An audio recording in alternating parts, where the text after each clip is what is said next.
ಬೆಂಗಳೂರು ಹೊರವಲಯ ನೆಲಮಂಗಲ ನಗರದಲ್ಲಿ ದಿನದಿಂದ ದಿನಕ್ಕೆ ಹೆಚ್ಚುತ್ತಿರುವ ನೀರಿನ ಸಮಸ್ಯೆಗೆ ಪರಿಹಾರ ಕಂಡುಕೊಳ್ಳಲು ನಗರಸಭೆ ಮುಂದಾಗಿದೆ. ಹಳೆ ಮತ್ತು ಹೊಸ ಮನೆಗಳಿಗೆ ಮಳನೀರು ಕೊಯ್ಲು ಕಡ್ಡಾಯ ಎಂದು ನಗರಸಭೆ ಘೋಷಿಸಿದ್ದು, ಜಾಗೃತಿ ಅಭಿಯಾನಕ್ಕೆ ಅಧಿಕೃತವಾಗಿ ಚಾಲನೆ ನೀಡಲಾಯಿತು.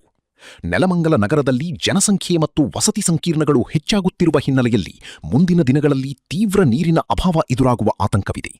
ಈ ಹಿನ್ನೆಲೆಯಲ್ಲಿ ನಗರಸಭೆ ಮಳನೀರು ಕೊಯ್ಲು ಜಾಗೃತಿ ಅಭಿಯಾನಕ್ಕೆ ಚಾಲನೆ ನೀಡಿತು. ತಾಲೂಕು ಕಚೇರಿ ಮುಂಭಾಗ ನಡೆದ ಕಾರ್ಯಕ್ರಮದಲ್ಲಿ ಮಾತನಾಡಿದ ನಗರಸಭೆ ಆಯುಕ್ತ ಗಂಗಾಧರ್, ನಗರಸಭೆ ವ್ಯಾಪ್ತಿಯ ಅನೇಕ ಕೊಳವೆ ಬಾವಿಗಳು ನೀರಿಲ್ಲದೆ ನಿಷ್ಕ್ರಿಯಗೊಂಡಿವೆ. ಪ್ರತಿಯೊಬ್ಬರೂ ಮನೆಗಳಲ್ಲಿ ಮಳನೀರು ಸಂಗ್ರಹಣೆ ಮಾಡುವುದು ಅತ್ಯಗತ್ಯ ಎಂದು ತಿಳಿಸಿದರು.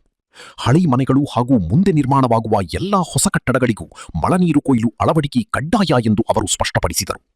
ನಂತರ ಮಾಧ್ಯಮದ ಜೊತೆ ಮಾತನಾಡಿದ ನಗರಸಭೆ ಕಮಿಷನರ್ ಗಂಗಾಧರ್, ಕೇಂದ್ರ ಮತ್ತು ರಾಜ್ಯ ಸರ್ಕಾರಗಳು ಮಳನೀರು ಕೊಯ್ಲಿಗೆ ಆದ್ಯತೆ ನೀಡುತ್ತಿವೆ. ಸಾರ್ವಜನಿಕರು ಇದರ ಮಹತ್ವ ಅರಿತು ಸಹಕರಿಸಬೇಕು.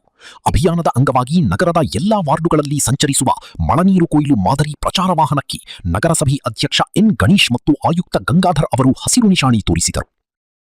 ಸಾರ್ವಜನಿಕ ಸಜ್ಜನಿಗೆ ನನ್ನ ಪ್ರಣಾಮಗಳು. ಇದು ಹೊಸದಲ್ಲ.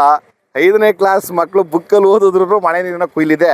ನಮ್ಮ ಜನರು ಇದನ್ನು ಅಳವಡಿಸ್ಕೊಂತಿಲ್ಲ. ಯಾಕಂದರೆ ಮುನ್ಸಿಪಾಲ್ಟಿ ಇದೆ ಅಥವಾ ಗ್ರಾಮ ಪಂಚಾಯತಿ ಇದೆ, ನೀರಿನ ಸಪ್ಲೈ ಈಸಿಯಾಗಿ ಕೊಡ್ತಾರೆ. ಆ ನೋವು ಗೊತ್ತಾಗ್ತಾ ಇಲ್ಲ.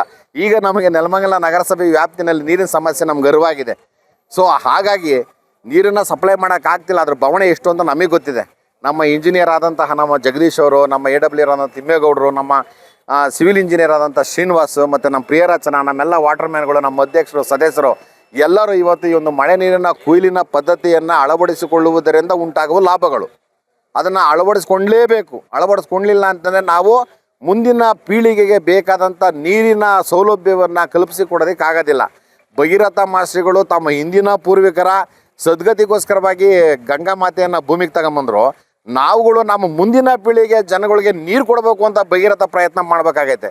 ಆ ಭಗೀರಥ ಪ್ರಯತ್ನಗಳಲ್ಲಿ ಈ ಒಂದು ಮಳೆ ನೀರಿನ ಕೊಯ್ಲು ನಿಜವಾಗಿ ಭಾರಿ ಅರ್ಥಗರ್ಭಿತವಾಗಿರ್ತಕ್ಕಂಥದ್ದು. ಪ್ರತಿಯೊಂದು ಮನೆಗೂ, ಪ್ರತಿಯೊಂದು ಮನೆಯಲ್ಲೂ ಕಟ್ಟಿರೋವಾಗಲಿ ಇವಾಗ ಕಟ್ತಾ ಇರೋವಾಗಲಿ ಮಳೆ ನೀರಿನ ಕೊಯ್ಲನ್ನು ಅಳವಡಿಸಿಕೊಳ್ಳದೇ ಇದ್ದರೆ ನಾನು ಇವತ್ತೇ ಪತ್ರ ಬರೀತೀನಿ. ಈಗ ಆಲ್ರೆಡಿ ಬರೆದಿದ್ದೀವಿ.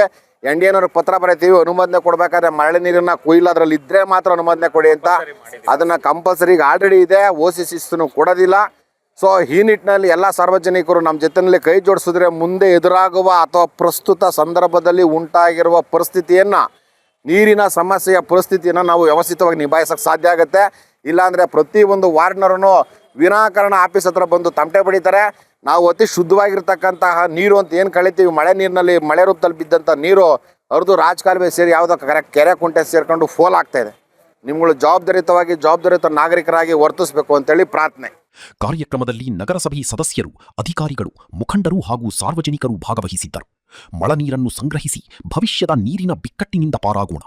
ನೆಲಮಂಗಲ ನಗರಸಭೆಯ ಈ ಅಭಿಯಾನಕ್ಕೆ ಸಾರ್ವಜನಿಕರು ಕೈಜೋಡಿಸಬೇಕು. ನಮಸ್ಕಾರ. ಫಾರ್ಮ್ಲ್ಯಾಂಡ್ ರೈನ್ ವಾಟರ್ ಕಂಪನಿಯಿಂದ ಬಂದಿದ್ದೀವಿ ನಾವು. ಇದು ಮಳೆ ನೀರು ಕೊಯ್ಲು ಮಾಡುವಂಥದ್ದು. ನಿಮಗೆ ಏನು ಮಳೆ ಬಂದಾಗ ಟೆರಸ್ ಮೇಲಿಂದ ನೀರು ಬರುತ್ತೆ, ಅದನ್ನೆಲ್ಲನೂ ಇನ್ಲೆಟ್ ಕನೆಕ್ಟ್ ಮಾಡಬೇಕು. ಅಂದರೆ ಒಂದು ಚಾನಲ್ ಥರ ಕ್ರಿಯೇಟ್ ಮಾಡಿಕೊಂಡು ಯೂಸ್ ಮಾಡಿಕೊಂಡು ಅದನ್ನ ಫಿಲ್ಟರ್ ಇನ್ಲೆಟ್ ಕನೆಕ್ಟ್ ಮಾಡಿದ್ರೆ ಒಳಗಡೆ ಫಿಲ್ಟರ್ ಆಗುತ್ತೆ. ನಿಮಗೆ ಫಿಲ್ಟರಿಂದ ಅದರಿಂದ ಇಲ್ಲಿ ಕ್ಲೀನ್ ವಾಟರ್ ಬರುತ್ತೆ. ಕಸ ಎಲ್ಲ ಆಟೋಮೆಟಿಕ್ ಕೆಳಗಡೆ ಹೋಗುತ್ತೆ. ಕೆಲವೊಬ್ರು ಅಂತಾರೆ ಕಸವನ್ನು ಒಟ್ಟಿಗೆ ಬಂದ್ಬಿಡುತ್ತೆ ಅಂತ. ಬೇಕಾದ್ರೆ ಸರ್ಫ್ ಹಾಕಿ ಟ್ರೈ ಮಾಡ್ತಾರೆ. ಸರ್ ಟ್ರೈ ಮಾಡಿ.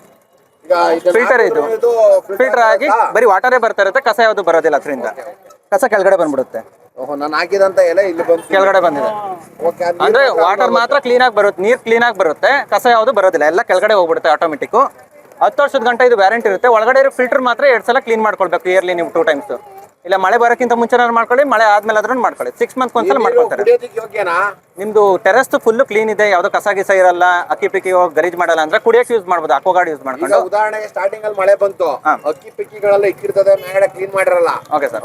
ಇಮಿಡಿಯೇಟ್ ಅದು ಹಿಂದೆನೆ ಬಿಟ್ಟಿದ್ ನೀರ್ನ ಹಂಗೆ ಬಿಟ್ಕೊಂಡ್ಬಿಡ್ಬೋದಾ ಅಥವಾ ನಾವೇನ ಹೊರಗಡೆ ಚೆಲ್ಲ? ಆಲ್ಟರ್ನೇಟಿವ್ಗೆ ಸ್ವಲ್ಪ ಒಂದು ಗೇಟ್ ವಾಲ್ ತರ ಹಾಕೊಂಡು 15 ನಿಮಿಷ ಸ್ಟಾರ್ಟಿಂಗ್ ಬಿಟ್ಬಿಡಿ ಸೈಡ್ಗೆ. ಅದಾದ್ಮೇಲೆ ಗೇಟ್ ವಾಲ್ ಆಫ್ ಮಾಡ್ಕೊಂಡು ಸಂಪಕ್ಕೆ ಬಿಟ್ಕೊಳ್ಳಿ, ಬೋರ್ವೆಲ್ ಬಿಟ್ಕೊಳ್ಳಿ. ಆಮೇಲೆ ನೀರ್ನ ನಾವು ಕುಡಿಯೋದಕ್ಕೆ ಬಳಸ್ಬೋದು ಸರ್ ನೀವು. Okay okay. ಈಗ ನೀವು ಬಂದಿದ್ರ ನಿಮ್ ಕಂಪನಿಯಿಂದ ಈ ಮಳೆ ನೀರಿನ ಕೊಯ್ಲು ಸಿಸ್ಟಮ್ ಅನ್ನು ಅಳವಡಿಸ್ಕೊಬೇಕು ಅಂತ ನೀವೇನು ಹೇಳ್ತಾ ಇದ್ದೀರಲ್ಲ? ಹೌದು ಸರ್. ಅಳವಡಿಸ್ಕೊಳ್ಳೋದ್ರಿಂದ ಲಾಭ ಏನೇನಾಗುತ್ತೆ ಅಂತ ನಿಮ್ಮ ಇದು? ಸರ್ ಲಾಭ ಏನಾಗುತ್ತೆ? ಬೋರ್ವೆಲ್ ಬಿಟ್ಕೊಳ್ತೀವಿ ಅಂದ್ರೆ ಬೋರ್ವೆಲ್ ಸಾಮಾಜಿಕವಾಗಿ ಒಂದು ಮನೆಗೆ ಸಂಬಂಧಪಟ್ಟಂಗೆ ಅಥವಾ ಸಾಮಾಜಿಕವಾಗಿ ಮಳೆ ನೀರಿನ ಕೊಯ್ಲನ್ನ ಅಳವಡಿಸ್ಕೊಳ್ಳೋದ್ರಿಂದ ಆಗುವಂತ ಲಾಭಗಳು ಏನು? ಬೇಸಿಗೆ ಟೈಮಲ್ಲಿ ನೀರು ಚೆನ್ನಾಗಿ ಸಿಗುತ್ತೆ ನಿಮಗೆ, ಯಾವುದೇ ತೊಂದರೆ ಆಗೋದಿಲ್ಲ. ಅರ್ಥ ಆಯ್ತು ಅಂತ ಬೋರ್ವೆಲ್ ಬಿಟ್ಕೊಳ್ಳೋದ್ರಿಂದ ಬೇಸಿಗೆ ಟೈಮಲ್ಲಿ ನೀರು ಚೆನ್ನಾಗಿ ಸಿಗುತ್ತೆ ಬೋರ್ವೆಲ್ ಅಲ್ಲಿ. ಮತ್ತೆ ನಿಮ್ ಸಂಪ್ ಇಟ್ಕೊಂಡು ಸಂಪಕ್ಕೆ ತುಂಬಿಸ್ಕೊಂಡ್ರೆ ಕಾರ್ಪೊರೇಷನ್ ನೀರು ತಗೊಳ್ಳೋದು ತಪ್ಪುತ್ತೆ ನಿಮ್ಗೆ ಪ್ರತಿ ವರ್ಷ. ಮುನ್ಸಿಪಾಲಿಟಿಯಿಂದ ನೀರ್ ಮೇಲೆ ಡಿಪೆಂಡ್ ಆಗೋದು ತಪ್ಪುತ್ತೆ ಅಂತ ಹೇಳ್ತಾವ್ರೆ. ಹೌದು, ಗ್ರೌಂಡ್ ಲೆವೆಲ್ ಅಲ್ಲಿ ವಾಟರ್ ಕೆಪಾಸಿಟಿ ಇನ್ನೂ ಜಾಸ್ತಿ ಆಗುತ್ತೆ. 1000 ಅಡಿಗೆ ಹೋಗ್ತಿದ್ದು 400-300 ಅಡಿಗೆ ನೀರು ಸಿಗುತ್ತೆ ನಿಮ್ಗೆ ಅವಾಗ. ಅಂತರ್ಜಲದ ನೀರು ಮಟ್ಟ ಅಂತರ್ಜಲ ಬೋರ್ ಕೊರ್ಸಿದ್ರೆ 1300 ಅಡಿಗೆ ನಾವು ಕೊರ್ಸಿದ್ರು ಬೋರ್ ನೀರು ಸಿಗ್ತಾ ಇಲ್ಲ ಅನ್ನೋದು ಒಂದ್ 500-600 ಅಡಿಗೆ ಬರ್ತದೆ. ಹೌದು ಸರ್. ಓಕೆ, ಆಮೇಲೆ ಇನ್ನೇನಾಗತ್ತೆ ಲಾಭ? ವರ್ಷವಿಡೀ ನೀರು ಚೆನ್ನಾಗಿ ಸಿಗ್ತಾ ಇರುತ್ತೆ ನಿಮ್ಗೆ, ಯಾವುದೇ ನೀರು ತೊಂದರೆ ಆಗೋದಿಲ್ಲ ಅವಾಗ. ಓಕೆ, ಅದನ್ನ ಬಿಟ್ಟು ಇನ್ನೇನ್ ಪ್ರಯತ್ನ ಇದೆ? ಏನಿಲ್ಲ ಸರ್, ಇದು ಫಿಲ್ಟರ್ ಕಾಸ್ಟ್ ಬಂದು 8500 ಇದೆ. ಏನು ಮೋರಿಗಳೆಲ್ಲ ಉಕ್ಕಿರೋದು, ರಾಜಕಾಲುವೆ ಉಕ್ಕಿರೋದು ತಪ್ಪುತ್ತೆ, ಮನೆಗಳ ನೀರು ಸ್ಟೋರ್ ಆಗುತ್ತೆ. ಆಮೇಲೆ ಇದ್ರದ್ದು ಒಂದು ಮನೆಗೆ ನಾವು ಮಾಡಬೇಕಾದ್ರೆ ಒಂದು ಯೂನಿಟ್ ಕಾಸ್ಟ್ ಎಷ್ಟಾಗುತ್ತೆ?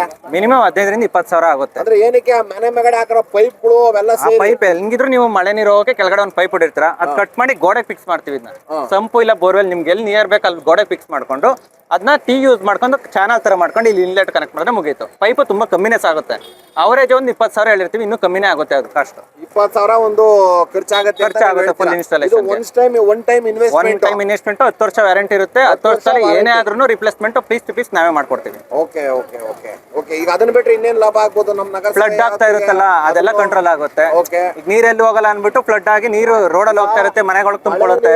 ಅತಿ ಶುದ್ಧವಾದಂತ ನೀರು, ಮಳೆ ನೀರು ಅತಿ ಶುದ್ಧವಾದಂತ ನೀರು, ಹೌದಲ್ಲ? ನಮ್ಗೆಲ್ಲ ತಿಳಿದಂಗೆ ಭಗೀರಥ ಸಾಹಸನ ಬಗ್ಗೆ ಇತಿಹಾಸದಲ್ಲೆಲ್ಲ ಓದಿದೀವಿ. ನೀರಿನ ಗಂಗೆ ಮಾತೆಯನ್ನ ಭೂಮಿಗೆ ತರ್ಬೇಕಂದ್ರೆ ಭಗೀರಥ ಮಹರ್ಷಿಗಳು ತಪಸ್ ಮಾಡಿ ಭಾರಿ ಶ್ರಮ ಪಟ್ಟು ನೀರು ತಂದ್ರು. ಏನ್ಗೋಸ್ಕರ ತಂದ್ರು? ಅವರು ಅವರ ಪೂರ್ವಿಕರಿಗೆ ಮೋಕ್ಷ ದೊರೆಯಬೇಕಾಗಿತ್ತು. ಆ ಗಂಗಾ ಮಾತೆ ನೀರು ಅವರ ಒಂದು ಸುಟ್ಟು ಬೂದಿ ಆಗಿರೋದ್ರ ಮೇಲೆ ಹರಿದ್ರೆ ಅವ್ರಿಗೆ ಮೋಕ್ಷ ಸಿಗ್ತದೆ ಅಂತ ಅದಕ್ಕೋಸ್ಕರ ಪ್ರಯತ್ನ ಪಟ್ರು. ನಾವು ನಗರಸಭೆ ಅಧ್ಯಕ್ಷರು, ಸದಸ್ಯರು, ನಾವು ಎಲ್ಲಾದ್ರೂ ಏನಕ್ಕೋಸ್ಕರ ಭಗೀರಥ ಪ್ರಯತ್ನ ಪಡ್ತಾ ಇದೀವಿ? ನಮ್ಮ ನಗರಸಭೆಯ ಜನರು, ಈ ಪ್ರೆಸೆಂಟ್ ಜನ ಮತ್ತೆ ಮುಂದಿನ ಪೀಳಿಗೆಯ ಜನ, ಅವ್ರಿಗೆ ಕುಡಿಯೋದಕ್ಕೆ ನೀರನ್ನ ಸಂರಕ್ಷಣೆ ಮಾಡಬೇಕು. ಪ್ರಕೃತಿ ಸಂಪತ್ತು ನಾವೀಗ ಹುಟ್ಟಿದೀವಿ, ನಾವು ಮಾತ್ರ ಬಳಸ್ಕೊಂಡ್ಬಿಟ್ಟು ಸತ್ತೋಗ್ಬಿಡೋದಲ್ಲ. ನಮ್ಮ ಮುಂದಿನ ಪೀಳಿಗೆ ಜನಕ್ಕೆ ಈ ನೆಲ, ಜಲ, ಗಾಳಿಯನ್ನ ಶುಭ್ರವಾಗಿ ಬಿಟ್ಟು ಹೋಗುವಂಥದ್ದು ನಮ್ಮೆಲ್ಲರ ಕರ್ತವ್ಯ ಇದೆ. ಸೊ ಆ ನಿಟ್ಟಿನಿಂದ ಈ ಮಳೆ ನೀರಿನ ಕುಯ್ಲನ್ನ ಸರ್ಕಾರ ಈಗ ಆಲ್ರೆಡಿ ಪರ್ಚೇಸ್ ಇದೆ, ಎಲ್ಲರಿಗೂ ಪರ್ಚೇಸ್ ಇದೆ. 5ನೇ ಕ್ಲಾಸ್ ಬುಕ್ ಓದಿದ್ರು ಸಹ ಮಳೆ ಕೊಯ್ಲಿನ ನೀರಿನ ಬಗ್ಗೆ ಇದೆ. ಎಲ್ಲ ಜವಾಬ್ದಾರಿಯುತ ನಾಗರಿಕರು ಮಳೆ ಕೊಯ್ಲಿನ ಪದ್ಧತಿಯನ್ನು ಅಳವಡಿಸ್ಕೊಳ್ಳೇಬೇಕು. ಯಾರಿಗೆ ಆಲ್ರೆಡಿ ಮನೆ ಕಟ್ಟಿರೋರು ಇರ್ಬೋದು, ಈ ಹೊಸ್ದಾಗಿ ಕಟ್ತಾ ಇರೋರು ಇರ್ಬೋದು. ನಾವು ಈಗ ಆಲ್ರೆಡಿ ಯೋಜನಾ ಪ್ರಾಧಿಕಾರಕ್ಕೆ ಪತ್ರಗಳನ್ನ ಬರ್ದಿದ್ದೀವಿ. ನಾವು ಏನು ನಿಮ್ಮ ಮನೆಗಳಲ್ಲಿ ಮಳೆ ನೀರಿನ ಕೊಯ್ಲು ಅಳವಡಿಸಿಕೊಳ್ಳದೇ ಇದ್ದರೆ ಯಾವುದೇ ಕಾರಣಕ್ಕೂ ಅನುಮತಿ ಕೊಡಬೇಡಿ ಅಂತ ಈಗ ಆಲ್ರೆಡಿ ನಿಮ್ಗೆಲ್ಲ ಮಂದಾಟ ಆಗಿದೆ. 2 ಮನೆ ಕಟ್ಟಿದ್ದೀರಿ, ಅವ್ರು ಮಾಡ್ಕೊಳ್ಳೇಬೇಕು. ಜಾಗ ಇರಲಿಲ್ಲ ಅಂದ್ರೆ ನಿಮ್ಮ ಮನೆ ಮುಂದೆಗಡೆ ಆ ಮೂರಿ ಪಕ್ಕದಲ್ಲಾದ್ರೂ ಮಾಡಿ. ಟೋಟಲ್ ಆಗಿ ಅಂತರ್ಜಲ ಹಿಂಗಾಗೋದಕ್ಕೆ ನೀರು ಬಿಡಿ, ಎಲ್ಲೋ ಬಿದ್ದಂತ ನೀರು ಹರ್ಕೊಂಡು ಹೋಗೋದಕ್ಕೆ ಬಿಟ್ಟು ಅವಕಾಶ ಮಾಡಿಕೊಡ್ಬೇಡಿ ಅಂತೇಳಿ ನಾನು ಈ ಸಂದರ್ಭದಲ್ಲಿ ಕೇಳ್ಕೊಂತೀನಿ. ಅದರಲ್ಲಿ ರೈನ್ ವಾಟರ್ ಹಾರ್ವೆಸ್ಟ್ ಸಿಸ್ಟಮ್ದು ಒಂದು ಯೂನಿಟ್ ಇದೆ. ಆ ಯೂನಿಟ್ನ ಅದು ಪ್ರತಿ ಸಾರ್ವಜನಿಕರಿಗೂ ಅಲ್ಲಿ ಡಿಸ್ಪ್ಲೇ ಇಟ್ಟಾಗ ಅದ್ರ ರೇಟು ಸಹ ಮಾಹಿತಿ ಎಲ್ಲ ತಿಳಿಸ್ಕೊಡ್ತಾರೆ. ಒಂದು ಮನೆಗೆ ಒಂದು 25,000 ರೂಪಾಯಿ ಖರ್ಚು ಬರುತ್ತೆ. ಈಗ ನೆಲಮಂಗಲದಲ್ಲಿ ನೀರಿಲ್ಲ, ಬೋರ್ವೆಲ್ ಮೇಲೆ ಡಿಪೆಂಡ್ ಆಗಿದ್ದೀವಿ, ಅಂತರ್ಜಲದ ಮೇಲೆ.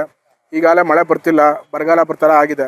ಇದನ್ನು ಅಳವಡಿಸ್ಕೊಳ್ಳಿಲ್ಲ ಅಂದರೆ ನೆಕ್ಸ್ಟ್ ಮುಂದಿನ ವರ್ಷದಲ್ಲಿ ಕಮಿಷನರ್ ಹೇಳ್ದಂಗೆ ಎಲ್ಲ ನೀರನ್ನ ಈ ನಾವು ನಗರಸಭೆಯಿಂದ ಕೊಟ್ಟಿರೋ ನೀರನ್ನ ನಾವು ಕಟ್ ಮಾಡೋಕ್ಕೆ ಕ್ರಮ ವಹಿಸ್ತೀವಿ. ಆದ್ದರಿಂದ 25,000 ರೂಪಾಯಿನ ಅದು ಯೂನಿಟ್ ಅಳವಡಿಸ್ಕೊಂಡು ನೀರನ್ನ ಉಳಿಸ್ಬೇಕು, ಇದು ಅಂತರ್ಜಲನ ಸಹ ಕಾಪಾಡಬೇಕು. ಈಗೇನಿಲ್ಲ ಲಕ್ಷಾಂತರ ರೂಪಾಯಿ ಖರ್ಚು ಮನೆ ಕಟ್ತಾರೆ, ಮನೆಗೆ ನೀರಿಲ್ಲ ಅಂದರೆ ಹೆಂಗಿರ್ತಾರೆ? ಸೊ ಅದರಿಂದ ಈಗ ಅಂತರ್ಜಲ ಅಂತ ನಮ್ಮ ನೆಲಮಂಗಲದಲ್ಲಿ 1200 ಅಡಿವರೆಗೂ ಹೋಗಿದೆ. ಈಗ ಮನೆಗೆ ವಾಸ ಮಾಡೋಕ್ಕೆ ನೀರು ಕಂಪಲ್ಸರಿ ಬೇಸಿಕ್ ನೀಡು. ಅದರಿಂದ 25,000 ಅದು ಮಕ ನೋಡಿದರೆ ಅವರು ಮನೆಯಲ್ಲಿ ಅಳವಡಿಸ್ಕೊಂಡ್ರೆ ಮೋಲ್ಡಿಂದ ಟೆರೇಸಿಂದ ಬರೋ ನೀರನ್ನ ಇವರು ಯೂನಿಟ್ ಪೈಪ್ಗೆ ಅಳವಡಿಸ್ಕೊಂಡು ಸಂಪಿಗೆ ಅಥವಾ ಬೋರ್ವೆಲ್ ಬಿಟ್ಕೊಬೋದು. ಇದರಲ್ಲಿ ಫಿಲ್ಟ್ರ್ ಇದೆ, ಕಸ ಒಂದು ಕಡೆಗೆ ಹೋಗುತ್ತೆ, ಶುದ್ಧವಾಗಿ ನೀರು ಒಂದು ಕಡೆ ಸಂಪಿಗೆ ಹೋಗುತ್ತೆ, ಬೋರ್ವೆಲ್ಗೆ ಹೋಗುತ್ತೆ. ಸೊ ಇದರಲ್ಲಿ ಏನು ಅವರು ಕಸನ ಕ್ಲೀನ್ ಮಾಡಬೇಕು, ಅವ್ರು ಏನು ಮಾಡಬೇಕು ಅಂತಿಲ್ಲ, ಮಿಷಿನಲ್ಲೇ ಫಿಲ್ಟ್ರ್ ಇದೆ. ಕಸ ಒಂದು ಕಡೆ ಹೋಗುತ್ತೆ, ಶುದ್ಧವಾದ ನೀರು ಒಂದು ಕಡೆ ಹೋಗಿ ಸಂಪಿಗೆ ಹೋಗುತ್ತೆ.